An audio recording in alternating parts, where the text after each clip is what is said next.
It was the third day of the company retreat. The sun was blinding, and the beach was full of men and women in loud tropical shirts. My wife, Lindsay Miller, was wearing the dark blue bikini she had carefully picked out.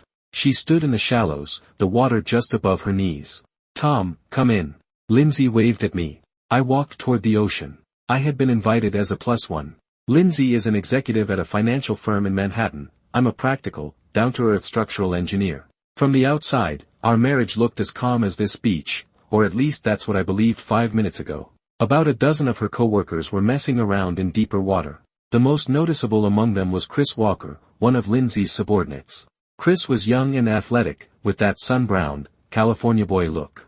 He swam around energetically, like a restless shark. Something strange happened at 2:14 p.m. Chris suddenly started thrashing violently in the water. His face turned purplish red, his hands slapping the surface. "Cramp. I've got a cramp," he screamed. The sound was sharp and desperate. The people around him froze. Some thought he was joking, others started looking around for a lifeguard. I stopped too. The water reached my chest, and I was about 15 meters from Chris. I was just about to push forward and swim to him. Then a figure shot past me from the side. It was Lindsay. She didn't hesitate for even a second. She didn't even glance back at me. She dove into the deeper water like an arrow released from a bow. Her strokes were strong and professional, wide and powerful, each pull through the water driven by a kind of hysterical force. I stopped where I was. Lindsay was faster than everyone else. She reached Chris before the lifeguard. Coming up behind him, she wrapped an arm around him and lifted his chin so the seawater wouldn't flood his airway. Chris, panicking and in pain, clung to her arms, his nails digging into her skin. Lindsay didn't push him away. She held him tighter. "Don't panic, Chris. I'm here. Hold on to me," she shouted. Her voice was shaking, the broken pitch of someone terrified. I stood in chest-deep water and watched coldly. Waves hit my back, but I couldn't feel the temperature. Lindsay was dragging that man toward shore with everything she had. Normally she complains that opening a jar makes her hand sore, but now she was showing astonishing strength. She pulled his head close into the hollow of her neck, their bodies tangled together beneath the water. People on the beach began cheering. To them, it was a heroic rescue. Only I knew something was wrong. The look in her eyes was wrong. When Lindsay swam toward him, it wasn't duty or kindness in her gaze. It was the kind of desperation you see when someone thinks their whole world is collapsing. The way she looked at Chris, it was like she was looking at her own life. Lindsay dragged Chris onto the sand. He collapsed there, clutching his twitching calf in pain. Lindsay knelt beside him, gripping his hands tightly. She was soaked, her hair a mess, her chest heaving. She didn't look at the others. She didn't even look at me as I slowly walked up from the water. She reached out, trembling, and touched Chris's face. "Oh my God, you scared me to death," she murmured, tears mixing with seawater. "If something had happened to you, what would I do?" The beach went quiet. A few coworkers who had been coming over to help slowed their steps. Everyone there was an adult. That tone, that intimacy that went far beyond social courtesy, landed like a loud slap across everyone's face. Lindsay had completely lost control of herself. She forgot to hide it, forgot she was in public, forgot her husband was standing 3 meters behind her. Chris was breathing heavily, regaining some awareness. He squeezed Lindsay's hand in return, his fingers lightly rubbing her palm. That was the kind of gesture lovers share. I walked up to them. My shadow fell over their intertwined hands.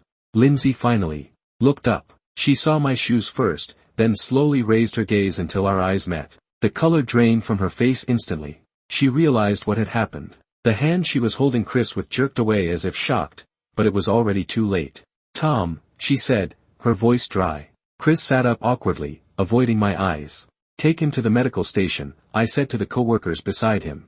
My voice was calm, so calm it felt like a stone without a thermometer. They hurriedly helped Chris up and carried him away. Lindsay stood and tried to grab my sleeve, but I turned slightly and avoided her. The red marks on her arm were deep, metals Chris had left behind with his nails. That night, we sat on the hotel terrace. The sound of the waves was still loud. Miami's night view was beautiful, but to me it felt fake. Lindsay sat across from me in a white dress, stirring the ice cubes in her glass over and over. "He's just my subordinate. I didn't think about it," she said, head lowered. "Really?" I lit a cigarette. "Yes. It was instinct.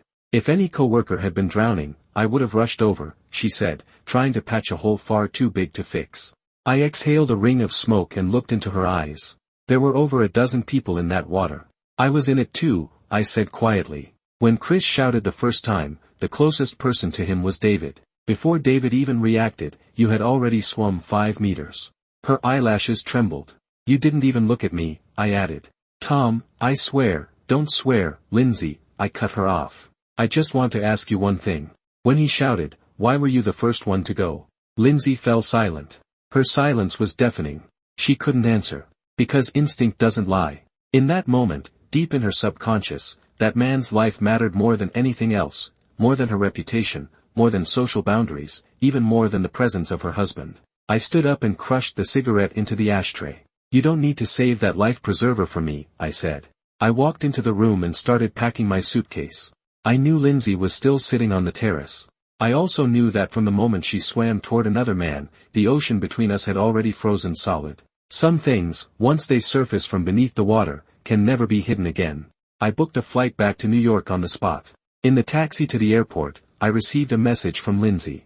I'm sorry. I tossed my phone into the crack of the back seat. On that beach in Miami, she did save him. But in that 1 minute, she also drowned our marriage with her own hands.